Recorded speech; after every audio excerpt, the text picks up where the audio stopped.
Offer valid on standard browsers, U.S. only. When I heard about Date My Age, I thought, really? But there I was in my empty, quiet house, my laptop on the kitchen counter, and I typed in my name. Looking for a man between the ages of 40 to 60? Sure, why not?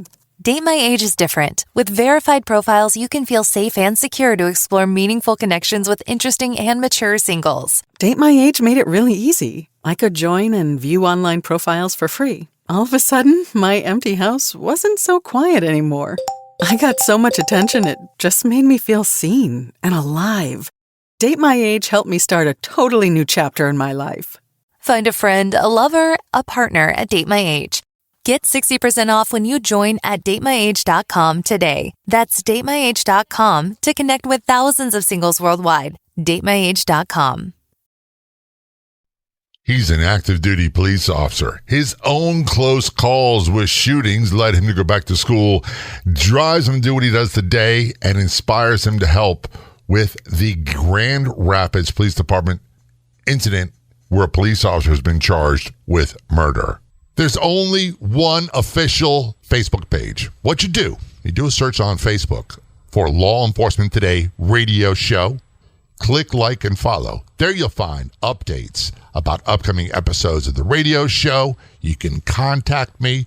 We also find unique, one-of-a-kind editorials and news articles. That is our Facebook page, Law Enforcement Today radio show. Be sure to click like and follow. We'll see you there. Calling us from the Southwest United States, we have Daniel Carr, who's an active duty police officer. That means we're not going to say the name of the agency he works for. Got nothing to hide. It's just one of the things. We all have the First Amendment, free speech. However, when you are a police officer, you are not permitted to talk as a spokesperson for your agency. So to cover bases, we don't mention the agency. Let's just say it's a large police department in the Southwest United States. Daniel, thanks for being a guest on Law Enforcement Today's show, and thanks for your service. Very much appreciated. Sir, thank you so much. It is truly a privilege to be on with you today. And we're going to be talking about a couple things, and most of them really misunderstood. And I always say this, the media really is not our friend. When I say our friend, for years, for decades, we have relied on the news media to tell our stories, police officers, and they've done a horrible job. Now it's so biased that when I say the media, that's just not just the news, that's social media, it's also Hollywood, that's movies, it's TV shows. The stories they put out are not even remotely close to the truth. So many people have misconception, and many people are guided by headlines instead of facts of the story. So Daniel, first of all, how long have you been policing? So I've been a police officer for just over 17 years. So you're no rookie. And I'm not saying it's a bad thing because we all start as rookies, but it's a steep learning curve. And how long a period of time would you say it was for you before you felt like you were a seasoned officer and really knew what you're doing? No, I want to say it was about 5 years. After about 5 years on, I felt pretty confident in what I was doing day to day as a police officer. Gotcha. But for all of us, it starts with the academy or some sort of schooling, and you're no exception to that. Yes, sir. That's correct. Absolutely. So I started off in college, being a law enforcement and justice administration major. And, I was always interested in policing, but it was just always theory and stats, and it was just so far removed from reality. So right after college, I did get into the police academy, and it was just a quick dose of reality. So while I was in the police academy, within the first couple of months, into a 6-month academy, the deputy chief walked into our academy class one day, unannounced. We didn't know that he was coming. So it was one of those things where we just knew, oh God, this can't be good. We had no doubt that we were just in such huge trouble. But they all called us all into the gym, and the deputy chief of police, he had to sit down, and it was pretty strange because looked like he was holding back tears. And he told us at that point that 2 of our police officers were just killed in an ambush attack.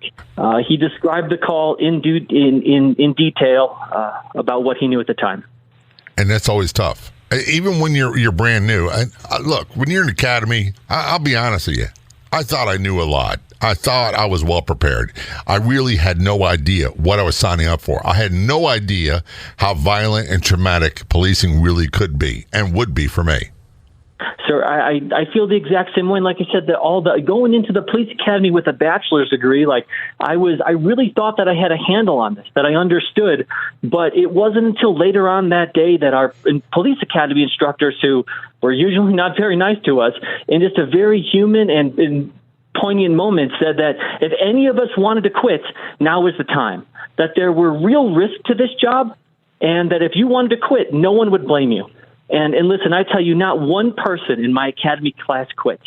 And it was right then that taught me something about the men and women that I was working with and training with.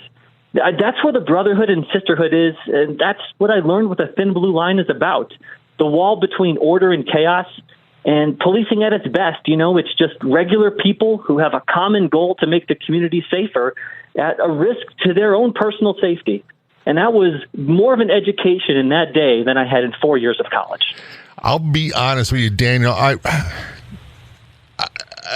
went through my career convincing myself that I was just a really good cop and nothing bad would ever happen to me. So when you had the news from the deputy chief about 2 officers being ambushed, I would think the reaction was, that's horrible, but that'll never happen to me. I just could not imagine people even shooting at me until it started happening. Were you feeling the same way, or were you immediately struck by the gravity of the situation? I was struck by the gravity of the situation. And in that moment, I thought that, this is something real. This is something that could happen to me. The 2 officers who were killed were actually rehire officers who had more than 20 years of experience on the streets, and they were working day shift in not a very dangerous part of town. So in the moment, with all that gravity, I knew that it could happen to me one day. But I'll be honest, when I eventually got on the street, on a day-to-day, just taking calls for service, I rarely ever had that thought cross my mind. Right. I say it all the time. If I really thought about it, I'd never leave my patrol car. And everyone I knew, we all knew the risks of the job. However, it's a psychological trick we play. I guess I played. I can't speak for them. That this would never happen to me. Although I do recall having a conversation with 2 of my side partners and said, if something bad happens to me, and this really happened, if something bad happens to me, if I get shot and I wind up dying, do not let me die in an alley or in a curb or in a street. Put me in a police wagon, at least let me die there. And that I made them promise that. And I was probably 23, 24 years old when I did that. Yeah, I think that's common for us to put that out of our minds. Otherwise, you're right. It wouldn't be when I was actually working and taking dangerous calls and high-risk traffic stops in the middle of the night in bad areas.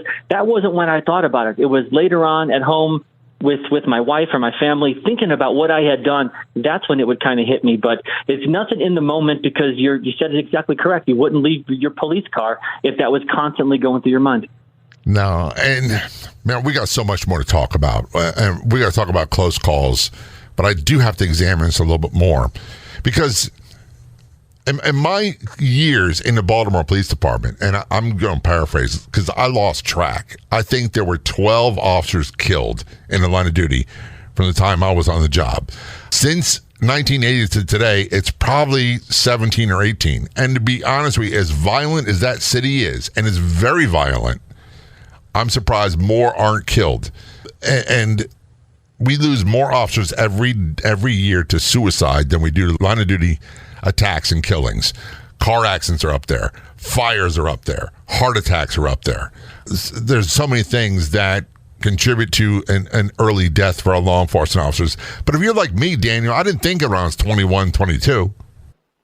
That's correct. I also wasn't really thinking about it. I wasn't thinking about stuff like, the average life expectancy for a normal American is 78 years, and the average life expectancy for a police officer is 66 years. It's the shift work, it's the stress, and that wasn't something I thought about in my early 20s when I started in this career. Add into it all the stress, the highs, the lows, the adrenaline dumps, and also the boredom, and not to forget about the horrible food and horrible eating habits. Yes, there's a reason why we are equated with donuts, and we'll talk about that later on. This is Law Enforcement Today Show, and we return our conversation with Daniel. We're going to talk about how a close call with deadly force led him to make changes in his career. We'll be right back.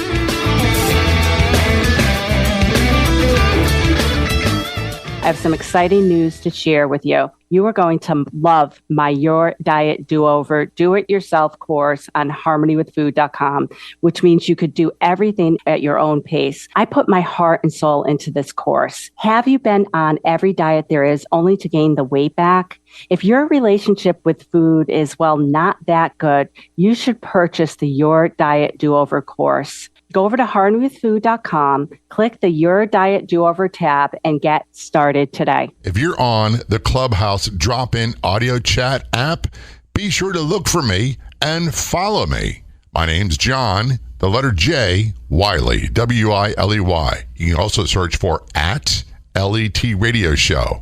That's John J. Wiley, W-I-L-E-Y, @LET Radio Show on the Clubhouse drop-in audio chat app.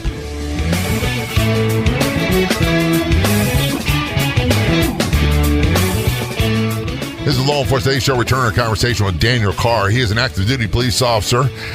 Been on the job 17 years, and he's from an agency, a large agency in the southwest portion of the United States. That's all I can say. Early in his career, which we'll talk about, he had a very close call that involved potential deadly use of force, a shooting. Are you able to talk about that, Daniel? Yes, I am. What happened? So this was a case, and a lot of officers are involved in officer-involved shootings, and luckily I wasn't. But this was the closest it came. And I was working graveyard as a rookie in an area that was unofficially called the war zone. I say unofficially, but it was kind of more like an official name because about a decade later, politicians and the mayor came out and said that we're not going to call it the war zone anymore, and they renamed it something else.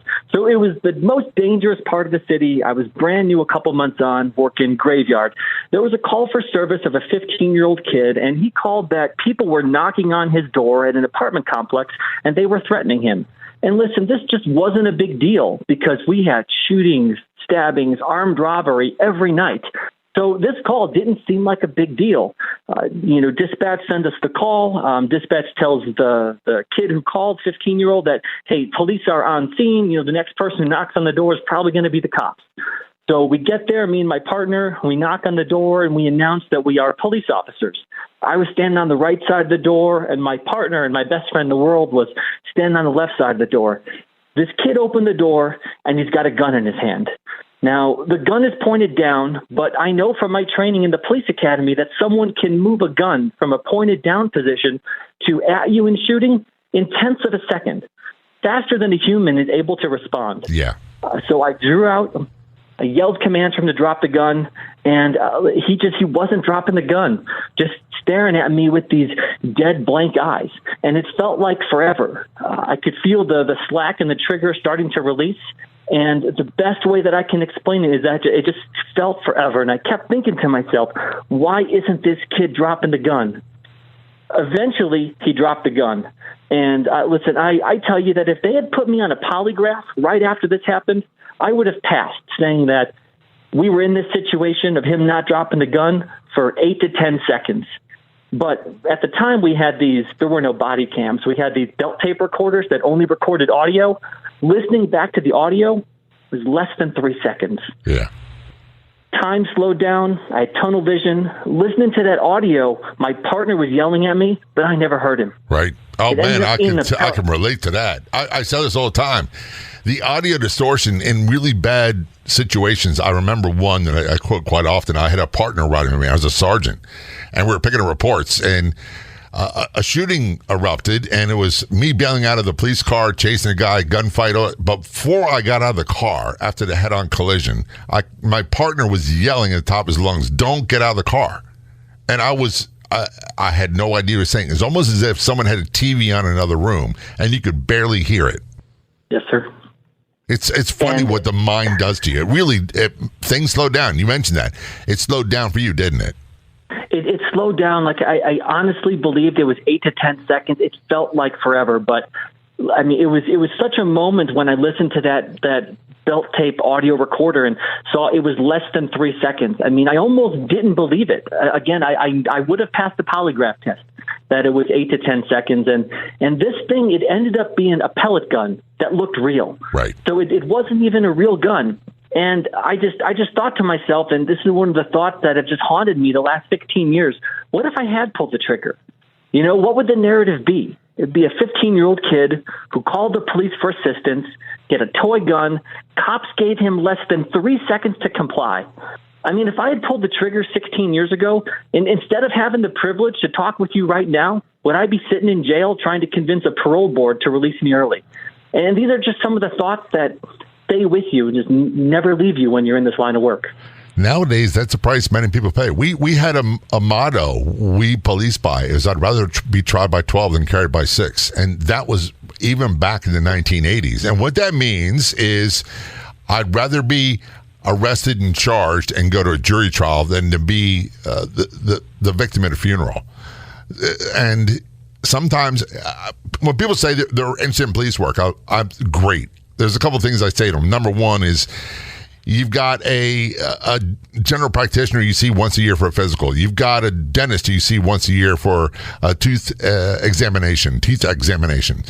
Get yourself a trauma-certified, trauma-trained, trauma-experienced therapist and see them once a year. Don't make the department send you. Just see them. Be proactive about it because you're going to need it because there are too many close calls. You see too many things, and you can be forced, just like Daniel was, just like I was, into making a decision that could be life or death. Absolutely. The mental health of this job is almost as important as staying in shape when it comes to physical health, because that stuff that you carry with you, that stuff that you see that haunts you, you don't want that to be taken out on your family and on your friends or to resort to alcohol. To get it out and to express it in a positive manner, whether it's with a therapist or at the gym, that is what I would encourage police officers to do. And I know that's what you always encourage people to do here on this show. Right. I got to ask you this. Did that kid realize how close he came? Yes, he did. I believe that he did. So after it was over, I was fuming. And I'm a mellow guy. I'm nice to everybody, but I was fuming. I was so mad. I had to walk away from this kid. I had to walk away, and my partner had to deal with him. And I wasn't even in the right state of mind. I was so upset of what almost happened that I could even explain things to him. So my partner had to be the one to do it. Look, I got no beef with that whatsoever. And I tell people, in the shootings I was involved in, I got so angry that someone who didn't know me was shooting at me and trying to kill me. And it was almost like a primordial anger. It doesn't make sense logically. I can't explain it. So when I see videos of a cop losing it on someone, and I go, well, number one, I'm worried about PTSD. I'm worried about overall stress. But when it's right after a potentially deadly incident like you had, I am not shocked at all that they were out of control. I feel the exact same way. Not shocked that they were out of control. The difference with me and with officers who do go out of control, just to be as honest as I can be about it, isn't necessarily anything that I did, but it's having a good partner and a best friend there with me when this happens. I'm so glad you said that. And I call that a squad concept. And a really easy way to explain it is everybody has a bad day. Everybody can have a bad moment. For goodness sakes, I've never met a Mahatma Gandhi, one of the nicest people in the world. He could probably lose it one day. With a squad concept, when someone loses it, you shuffle them over to the car and say, I got this, you go over there. And sometimes it's them, you got to do that for them because we all have bad moments. And there's an old saying in police work, the cop that seems so rude, who seems so insensitive, you don't know what he just came from. He could have just came from a call where he spent the last 6 hours investigating the murder of a child. And he's not dealing with it well. I say he or she's not dealing with it well. So the squad concept, and without going into politics, the whole thing in Minneapolis, I am shocked to this day, that none of the other officers with the George Floyd case said, hey, we got it from here, get in the car, and pulled them off. This is the Law Enforcement Today show. We're talking with Daniel Carr. We're going to talk about how the trauma and stress and use of potential deadly force impacted his decision-making, and not just his education, but his career as well. Don't go anywhere. We'll be right back.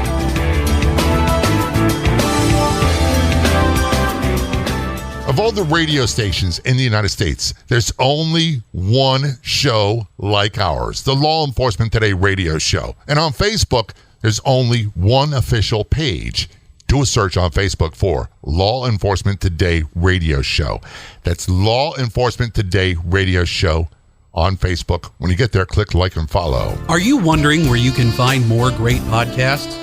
Head to letradioshow.com, click Be Heard, and discover other fantastic podcasts like this one. Also available on our free app, all at letradioshow.com.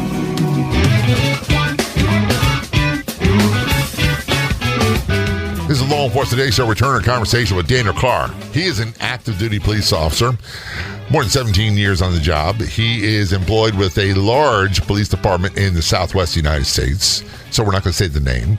And he now does investigations of use of force for his agency. And he's also heavily involved in the Grand Rapids Police Department case involving Officer Chris Schurr and murder charges, which we'll talk about a little bit later on. Daniel, it's obvious you're no stranger to the trauma of police work and the close calls. I had close calls, and you were so right when you said I didn't have a chance to get afraid when it's happening. It was afterwards. And I know shootings I've been involved in. I know close calls where it's like to this day, I can't tell you why I didn't fire the gun. It just didn't. It wasn't the right scenario in my mind, so I didn't. But that goes contrary to what a lot of people believe. And what the media would tell you is the first two shootings I was in, I never even fired a shot back. They shot at me. The media won't tell you that. And that's not uncommon anywhere in the United States, even today.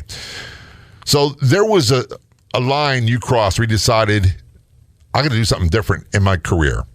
Was there something you put your thumb on and say, okay, I want to go back to school. I want to go towards investigating use of force? What was it? Yes, sir. So it was that incident that I talked about, and then just in general, just taking calls for service in a dangerous city, just trying to figure out why people were doing what they were doing, why police officers were reacting in certain ways. You know, was it policy? Was it law? Was it culture? Like, what was really behind this whole machine in the police department? And I had so many questions, and my first thought was to fill that with education. So back in 2008, I went back for a master's degree in criminal justice. I finished that in 2010. And then later on in 2015, I went to law school, and I did a part-time law school program, and I graduated and then passed the bar in 2019. So I did the master's degree and the law degree, both part-time while working full-time for the police department. Dude, I'm not worried to have this conversation with you. I'm serious. I know people have done this. They go back to school while they're active duty police, and it's hard enough a job just being a full-time police officer, having a relationship, being a dad, whatever it might be. But throw school into the mix and a master's degree on top of that, then law school. I'm really impressed. Oh, thank you, sir. I appreciate that. It was just time consuming, and I made it a priority of something I wanted to do, so I just managed my time to get it done. So the stress of the job, the close calls, that kind of forced you into making these decisions. And then did your career change? Because I know it did. It went into investigating use of force. And a lot of people really don't comprehend what that means and what that's all about. Yes, sir, it did. I actually went into, after about 10 years on patrol and 4 years doing the DWI unit, going after drunk drivers, I went to a unit which was essentially Internal Affairs Force Division, which is a branch of Internal Affairs that only looks at and investigates officer-involved use of force incidents, anything from as minor to resisted handcuffing to an officer-involved shooting. That's not easy. And look, I'll be totally 100% honest with you. When people mention internal affairs, my defenses come up. And look, that started when I was a young cop, getting called in, and I didn't know anything from anything. But what a lot of people don't realize is, and I'm not trying to put you on the spot and criticize what you do, but what a lot of people don't realize, at least in my agency, when you were involved in use of force, or let's say shootings as an officer, and you shot someone, if they survived or died, it was a criminal investigation and you were the suspect. They were the victim. It didn't matter what they did, and you were treated as a suspect until it was exonerated or justified. I never really thought how difficult a job that could be for the investigator. Yes, sir. And for at least the investigation side, at least the way we do it, so the criminal investigation is separate from the administrative investigation. So what I would do when I was working in Internal Affairs Force Division was just to look at whether or not the police department policy was followed. Nothing to do with if it was criminal or not. That was someone else. It was just purely on whether or not the use of force was within department policy. And that's a gray area because every department's different. And I know you've gotten this in your career. I've had people, when I was policing in Baltimore, the L.A. incident to begin with Rodney King, would come up and chew me out. Los Angeles is the other side of the country. They have different laws, different rules, different regulations in their department. I'm not saying what the officer did was right or wrong, but I had nothing to do with it. But why people paint us all with this broad brush, I'll never understand. Yeah, yes, sir. We had a really controversial officer-involved shooting in 2014, and it was one officer here, but there were protests around the entire city, and it was part of a larger protest that were happening around the country. And I'm from a police department that's over 1,000 officers, and even locally, trying to take out what one or two officers did on 1,000 different individuals it always struck me as strange. Yeah. You said earlier in the conversation, Daniel, in the academy, we were all different, but we were all united in the same thing. One of the jokes we had back in the day was they'd say, well, what did the officer look like? And they'd say, white guy, brown hair, mustache. Well, that was a lot of us. However, we had a lot of police officers that were typical, like myself, Irish Catholic, the stereotypical police. You had African-American officers, you had gays, lesbians, Jews, Hindus, Muslims. We had every walk of life, even back in the 1980s. And everybody still was like, they're the same uniform, they look the same, so therefore individuality, and it doesn't exist, and they're all evil. And I still to this day can't wrap my head around that. Absolutely. Well, what our department does is our department has body cameras. We're actually one of the very first police departments in the entire country to get body cameras. So, a lot of the issues with transparency that some of the other police departments have, we thankfully don't have that because we were one of the very first to invest in body cameras for the entire department. Back in the day, we didn't have them. And for a long time, I was thinking I wouldn't want to be a police with body cameras. Now I'm of the mindset I would not want to go on the street without one because that would exonerate me from 99.9% of the complaints immediately, especially discourtesy complaints. Absolutely. And if my I said it when I was on the street my last couple of years, I would always say that if my body camera wasn't working, I wouldn't leave the parking lot of the substation. It has saved more officers than anything else. And just to bring that back to internal affairs, because we have this body camera and this body camera policy where these cameras have to be used, almost every use of force incident is captured on body camera footage. So being in internal affairs or internal affairs force and investigating this, it's not like there's anything that the investigator can do to change what's on that body camera video. There's no magic button that anyone can press to erase it. I mean, the evidence is there. Unfortunately, it is what it is.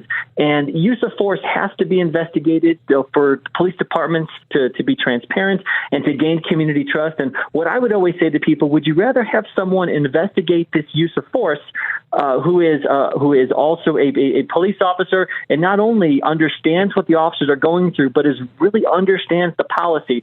Would you rather have that individual investigate your use of force, or would you rather have every member of the city council pick their most loud and angry activists to be the ones to investigate? I know the answer to that question. Police officers, yeah.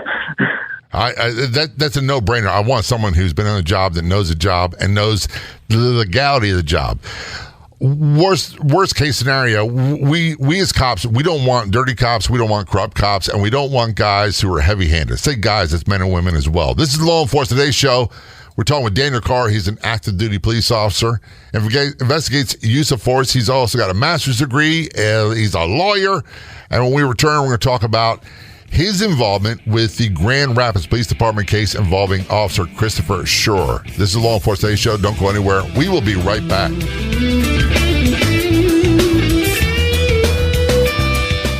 Has this ever happened to you? You sign up for a free email newsletter, and within hours, you're receiving tons of spam. That won't happen when you subscribe for the free Law Enforcement Today radio show email newsletter. We won't spam you. No more than 2 emails a week. I promise. All subscribers are automatically entered in all future contests. Sign up at letradioshow.com. Scroll down to the sign up area. That's letradioshow.com.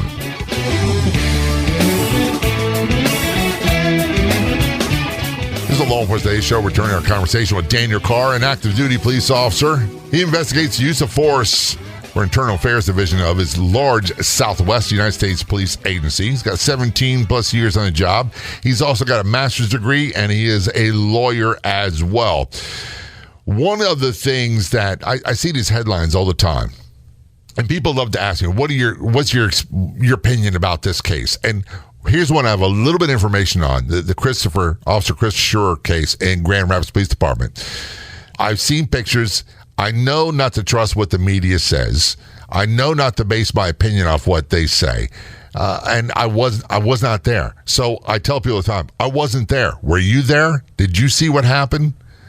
And quite often, when I had a side partner, they didn't see everything I saw, and vice versa. So you've, in your career, somehow gotten involved in this case, even though it's a totally different state and different agency as well, correct? It is. Correct. Yes, sir. Or let me rephrase that. Why is this important to you? So the reason that this case is important is because there are, and I'll tell you in a second how I got involved in this particular case, but the reason why this case is important to me is because, there are approximately 1,000 deadly officer-involved shootings around the country every year. And, the police officers, we don't follow all of those cases. I mean, there's just too many. In order for police officers to be sitting in briefing or at a coffee shop talking about an officer-involved shooting, there really has to be something to it. And from what I've been able to tell, these cases that cops actually care about have to have a couple elements. One, the actions from the police officer have to be in the ballpark of being reasonable. And then 2, the officer has to be charged. Cops need to say, if I was in that situation, I probably would have done the same thing. And then realizing that doing the same thing could land them in prison for decades. Right. And so that's where we are with this case. Christopher Schurr has been charged with second-degree murder, and most of us, if we followed our training, would have done the exact same thing, and that's where the heartache is. Recently, I had Sergeant Keelan Darby on the phone on the show, and her husband, Ben Darby, who is a police officer in Alabama, was tried, convicted, and is doing 25 years for murder for a line-of-duty shooting that I can't see anything wrong with what he did. I find no fault at all. But people need to understand, there was a time where we thought, I used to think innocently enough, hey, if they're going to trial, the facts will speak for themselves and they'll be acquitted. There's a lot of hanky-panky that goes on in trials, and a lot of things that they fight hard to keep from being entered into evidence. And that was the case with Ben Darby. Chris Schurr, really short description. What happened? Really short description. This was a traffic stop for a suspected stolen vehicle. It had the wrong license plate on it. Officer Schurr contacted the individual, Patrick Loyola, who immediately exited the driver's seat of the vehicle. Upon contact with Officer Schurr, he started to run. Officer Schurr did get engaged in a foot chase. He caught Mr. Loyola not far away in the front yard of a house. From then, there was a use of force that was progressive in nature. Officer Schurr started with empty hand tactics that weren't successful. He went to the use of a taser, which was not successful. And then once the two men were on the ground, Patrick Loyola started to gain control of the officer's taser. And it was at that point when Officer Schurr lost control of the taser, when Mr. Loyola had possession of the taser, that Christopher Schurr, in the moment, did use deadly force in this situation. You understand the significance of if the suspect gets a hold of taser. A lot of people don't. And we used to have a saying that it didn't matter how big, how bad, how strong, how great a fighter you were as a cop. Someone's always luckier are crazier. They can get you one punch on the button on your chin, you're out. And quite often they get a hold of your weapon and you're killed with your own weapon. So when the suspect gets a hold of the taser, what does that mean in real life for police officers? So the reason why it is a deadly force situation if someone gets a hold of a police officer's taser is very simple. And it's not because of the actual shock. So a lot of us were tased in the police academy, so it's not the 5 seconds of riding the lightning that's deadly. What's deadly is that if an individual fights with a police officer, takes their taser, and uses the taser on the officer is incapacitated for at least 5 seconds. During those 5 seconds, the individual has the opportunity to grab the police officer's gun and shoot him, or grab a rock and smash in the officer's head. It's because the taser can incapacitate, and that's what makes it dangerous. Long story short, Christopher Schurr is now facing charges, correct? Yes, sir. He is facing second-degree murder charges. And that case is still wide open, and no one knows how it's going to go. I imagine that the defense needs financial help. That there's all kinds of needs. What's the number one need they have that you are aware of? So the number one need is there's a Facebook group called Stand with Schurr. It's the Facebook group. It's pretty much the hub of where all the information is. There is links to donate. There are events and raffles that happen, links and information on how to donate and help the family. And then also almost just as important to learn about the case. So it's the Stand with Schurr Facebook group, and that's really the best place for people to go to get information and to be able to help and to learn about this particular case. How do you spell his last name? SCHURR.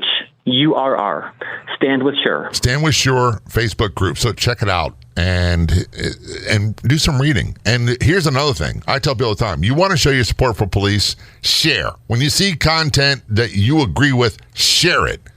Because we are always fighting this social media shadow banning and censorship. It doesn't matter how vanilla your content is. If they label you as police, they're gonna shadow ban you. So please share it. I wish him well. I wish there was something I could do. I don't know that there is, though, other than doing you just said. Join a group and share content. Other than that, I'm not sure. And this radio show, other than that, what can people do? What people can do is just learn about the case, share just like you said. And when you said that, that's exactly where I was going to go next, is because that's how I got involved in this group. Is about a year ago, I started doing some social media content, talking about police issues. And I wrote an article on Substack about this case. And it was that the article I wrote got to the Stand with Schurr group. And that's how I became involved in this group. Just from they appreciated the honest look that I had and the objective case breakdown in this officer-involved shooting. And that was shared. I think it's been viewed on Substack over 3,000 times or so. But that is an important thing, that if you see a piece of content out there that is important, that you think is relevant, just being able to share it so other people can also learn about these cases, that is unbelievably important. I'm going to have to check out Substack. I'm not on there. I'm on Facebook, you name it. But you're all over social media as well. What are some of the locations and how can people find you? Yes, sir. You can go ahead and find me at Police Law News almost everywhere, YouTube, TikTok, Twitter, and then on Substack at Police Law Newsletter. If you sign up there, it's a free newsletter. I usually write 1 or 2 articles a week. It's a great venue because I started with my social media content on TikTok, and as silly as it sounds, it kind of took off. I think I have 130,000 followers on there. But trying to get serious and really talk about some of these and break down these important issues in policing, it's really difficult to do with a character count on TikTok. So places like YouTube and Substack really are where more important and substantial conversations can be heard. So even though I make a lot of TikTok videos, really what I enjoy most is writing on Substack. See, I'm not on TikTok at all. I delete my phone, and YouTube, I focus really on audio. YouTube is something I say I'm going to experiment with, but you have one thing in common that I do as well, Linktree. And people aren't familiar with Linktree. It's linktr.ee Linktree.com/police law news. Linktree is a location where you can find everything. So again, just look for police law news, and if you can't find it, when you do a Google search, go to linktr.ee/police law news. Chris, I want to thank you for your service. I want to thank you for all that you're doing for our fellow officers, and really appreciate you being a guest on Law Enforcement Today show. Very much appreciated. Thank you, sir. It was truly an honor. I'd like to thank our guests so much for coming on the Law Enforcement Today radio show. The Law Enforcement Today radio show is a nationally syndicated radio show broadcast on numerous stations once a week and growing. If you enjoyed the podcast version of the show, please do me a big favor. Tell a friend. I'll be back in just a couple days with a brand new episode of the Law Enforcement Today radio show and podcast. Until then, this is John J. Wiley. See ya.